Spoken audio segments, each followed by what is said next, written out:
What's up, mob? Hey, how we doing? So I want to talk a little bit about the Supercross Futures. That was an amazing race.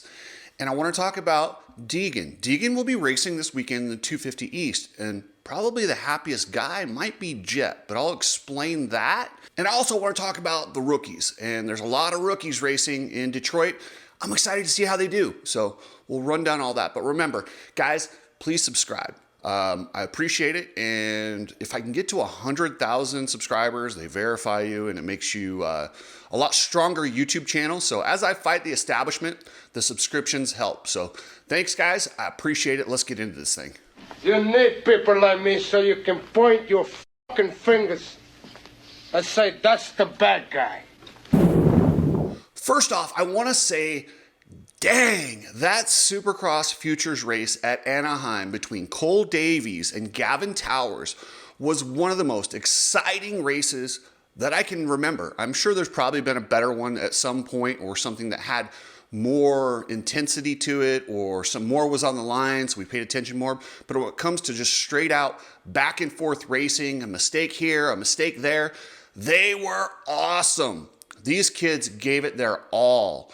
And the Supercross Futures all day long. I love watching these guys, and I love watching them figure it out. It's these young guys that are new to the stadiums, new to the crowds, new to the whoops, and boy, you can sure tell it in the first couple timed qualifying sessions or practice sessions. When these guys hit the whoops, it's kind of scary. I just pulled out my phone and started filming, and yeah, it was wild. And I got a few of these, but I missed a whole bunch. But I was like, it was exciting. The great thing about these guys, though, is what you see here at Anaheim and what you see here towards the end of the year. At this age, they make such leaps and bounds in their progression that they'll be much, much better towards the end of the year or even next year. That's just how it goes. Like, at that young age, your brain's so pliable. It's just downloading information and learning so fast. So I'm excited to see where these guys go. And Cole Davies has made some big improvements. First time I saw him was last year when he showed up in a pickup truck with Ben Townley coaching him, and man, he looked really good at the Supercross Futures last year. But this year he's even better, and he got the win. Now he's out of the TLD Gas team, and he looks really good. I think he's a guy that we're going to see much more of in the future. But before anyone wants to turn these guys pros, let me just explain to you something. Last year, we had Bomer, Deegan, Bennick, and all these guys. Bomer, his qualifying time would have put him 7th in the 250 pro class, a pro class that included Jett Lawrence. So these guys today, or at the last race, would have put them 17th. They are considerably off the pace, but that doesn't mean they're not going to get to it. And to any of those Futures riders that hit your head, because I saw a lot of you guys crack your melons in those whoops, hit up the Coach Rob store, get yourself a concussion supplement bundle. It'll help maintain your brain and your brain health. So he's got that. He's got some for immune systems. But hit up CoachRobStore.com. If you want to make your garage look like a Barrett Jackson showroom, hit up Epic Garage Designs. There's some of the coolest stuff, and it's really affordable. So hit up EpicGarageDesigns.com. I gotta tell you, the happiest people that are about Deegan making his debut this weekend and getting all that publicity has to be Jett Lawrence's media team, because they have been taking a shellacking with all the booing and just it's been a rough couple weeks for those guys, and that happens.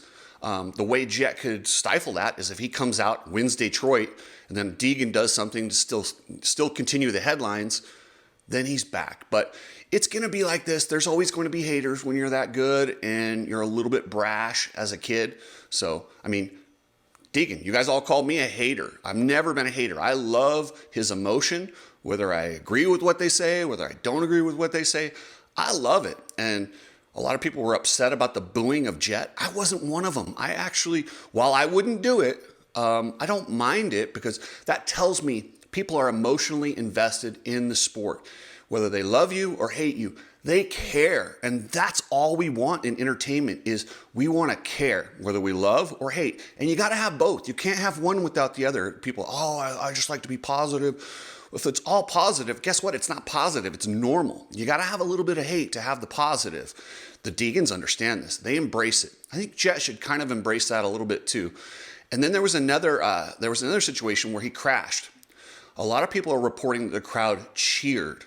I don't think that's accurate. I was there, And I heard what everyone else heard, and I didn't think it was like a, woo, he cheated. You know, I didn't think that. I think it was a, wow, he crashed. Like, it wasn't cheers. It was like, oh my gosh, he crashed. And they were just like, wow. I don't think it was necessarily, now it takes a special type of dirtbag to cheer people when they have a crash, especially a bad one where it looks like the rider could be hurt. You never ever want to cheer that. Now a tip over in a turn, that's understandable. I still wouldn't do it, but that's understandable. But a nasty crash like that, I don't think that was the crowd cheering him going down. I think it was them just going, wow, because it was crazy. On the last lap, when all he had to do was ride it in for second, and he has this get off. So it was surprising, and that's what I think it was more than anything. And I don't think the crowd was necessarily cheering him crashing. I think that's being reported wrong, and I don't think that's what happened. Here, there's so many guys in this East to watch. I'm just going to run down a few of the top guys. Obviously, Deegan's your favorite. You got Austin Forkner, who is working with that psycho Ryan Hughes. I don't care. I like Austin Forkner. I want him to do good. He's had a rough, I mean, you think about where he was a few years ago with Chase Sexton. He had Chase Sexton beat in a Supercross 250 championship, tore his ACL. It's been all downhill since then. This guy could really use a break. I'm really excited to see Jalek Swoll debut the Triumph. Triumph, the much awaited debate. It's far like debut. It's finally here. And I just want to see what the bikes look like. We know Jalek can ride. He's really good. I mean, on any given day, that guy can get on the podium. If the bike's comparable and he's healthy, I think we're going to see the Triumph up in the top 5. Cameron McAdoo. Tell me there's not a more exciting guy out there. Cameron is the RJ Hampshire on steroids. He is, and I'm not saying on steroids, I'm just saying like he takes that craziness to a whole new level. He's fun to watch. He's determined. And there's not a race with Cameron that's usually not exciting. Tom Vial. Now he's got 1 season under his belt. How does he do? Does he make significant improvements in Supercross? Can the world champion become a title threat? I don't know. We will have to see. Max Anstey. There's been a lot of test track talk about Max Anstey and how fast he's going. Our boy Nick Laurie, yes, and Nick Laurie's also making his debut for the Wildcat team, but he says Max looks good. He thinks Max is going to come out there and kind of surprise some people and maybe winning that World Supercross Championship. It's funny where we get confidence. It doesn't matter where it comes from, but if you have a confidence and a belief, you know what? You win. So we'll see if Max can get in there and put the firepower team on top. Pierce Brown. Pierce Brown is one of the Utah guys that I like. You guys know I'm partial to the Utah guys. He's always been fast. That's never been his issue. Staying on 2 wheels has been an issue. Can he get to that level this year where he keeps it consistent? I don't know, but I'm cheering for him. Enzo Lopes, this guy has put himself against it. The way he did Club MX, and he wasn't a stand-up guy about how he left that contract. If you want to get my thoughts on that, go check the videos I did on that a while ago. And I know I pissed off a lot of people with that one, but that's how I saw it. I felt like they didn't handle it correctly. I think his agent, who I think is the very, very best agent in the business, made a mistake. It happens. Human beings make mistakes. Lucas Myrtle didn't handle it the way I thought he should have. He was kind of mad at me for what I said about it, but I stand by it. I don't think that was a good move. But since he's done that, now he's set himself up to where if he does not do better than he did on Club MX, the crowds will turn. Just ask Jett about that. When people, they're not necessarily going to boo him right off the bat, but as soon as he has any problems, they'll be like, oh, okay, yeah, you're going to screw Club MX, and now you can't even ride, blah, blah, blah. Yeah, it's going to look bad. So Enzo's really up against it right now. Jeremy Martin. I just want Jeremy Martin to stay healthy. Supercross has never been his specialty. He's a great guy. He's coming off a badly broken arm. I would love to see him just get in the top 10 and just have some fun and keep racing as long as you want to. But I just don't want to see him get injured and have fun. And as long as he's having fun, I'm good with it. Maybe mentor their new guy, Jett Reynolds. But I'll get into the rookies in just a second. But guys, it's an election year. There's some crazy stuff happening in Texas. I'll get into that in another video. But if you want your Red Pill t-shirts, your Let's Go Branding goggles, hit up Ride Strapped. Strapped is a company that helps out privateers. Come out with a video on that later. We're just working on editing it all up and figuring out how to put it out. Precision Transport, the best trucking company in the United States. That's where I'm going to go with that.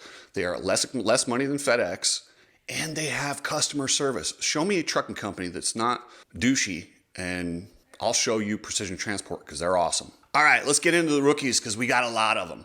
Hymas is kind of a rookie, but is he? Because he did like, what, 5 rounds last year and then just like sat out, which was one of the weirdest decisions I've ever seen. But he looked pretty good. I mean, he was top 10. Where's he going to finish this year? I don't know. But he's definitely a guy to watch. And Honda needs something good because it has been a rough. I'll tell you what, Lars Lindstrom is probably one of the best and highest, most respected team managers in the sport. He's had his hands full this year. It went all good last year. And he's definitely earning his money this year so far. Jett Reynolds, the amateur phenom who everybody kind of wrote off. I'm excited to see him finally make his debut. The guys at Club MX are smart. They're very understanding. They know how to groom and make talent better. They don't just throw you in and if you sink or swim. They actually know how to develop talent. And I think it's the perfect landing spot for Jett Reynolds. And I hope he I don't expect too much out of him, but I would like to see him get in there and just start getting some solid finishes and realize his talent didn't go anywhere. It was just his confidence. Daxton Bennick. This is a fun one. He's on the star team, so he's expected to be top 3, top 5. He looked really good in the futures. He was one of the fastest guys, and this guy reminds me of Chase Sexton with his intensity and how bad he wants to win. So I'm excited to see what Bennick does. That'll be fun to watch. Casey Cochran. This is a puzzling one because they said he was going to race futures and then Supercross. And he was even on the Supercross futures last week entry form, but he didn't race. So clearly they're just focusing on getting him ready for his pro debut in Detroit. Kid's got talent. I hope he does okay. We'll see. And then the second Triumph rider, Evan Ferry, also a rookie making his debut. Excited to see how he does. I don't know what to expect out of Evan. He's shown flashes as an amateur. We don't know how there's a lot of question marks. We don't know how the bike's going to be. We don't know how he's going to be. But somebody I'll definitely be paying attention to. And then, of course, guys, our buddy, Nick Lowry, who's coming back from India and going straight into the Supercross at Detroit. I don't know how Nick's going to do, but you know damn well I'm cheering for him. He's a great kid. And if you see Nick out there, say hi, let him know, Now, I told you guys I had so many people that listen to the show walk up to me in Anaheim, and I love it. Thank you guys so much. I think I might have had the smartest Cooksey Mob member there is. Dan is a nuclear scientist. He's a former racer, and now he's a nuclear scientist. So he single-handedly ups the IQ of the mob by a lot. So thanks, Dan. I appreciate the support. And then, like I said, I'm going to talk about the Texas border situation. I know a lot of you guys hate it when I get into politics, so I'm going to give a large warning, and it will be at the end of a video sometime this week. I'm going to keep doing some more research on it, find out how, where I really stand on that. Remember, if you need a real estate agent, I'm your guy. Anywhere in the world, country, I will set you up. I will make sure you get the house you want or you sell your house for the price you want. And also, if you're looking for a lease, I can help you there too. So hit me up, chriscookseymedia@gmail.com. Thanks for everything, guys. The channel's killing it. I appreciate all you guys. And yeah, have a wonderful week.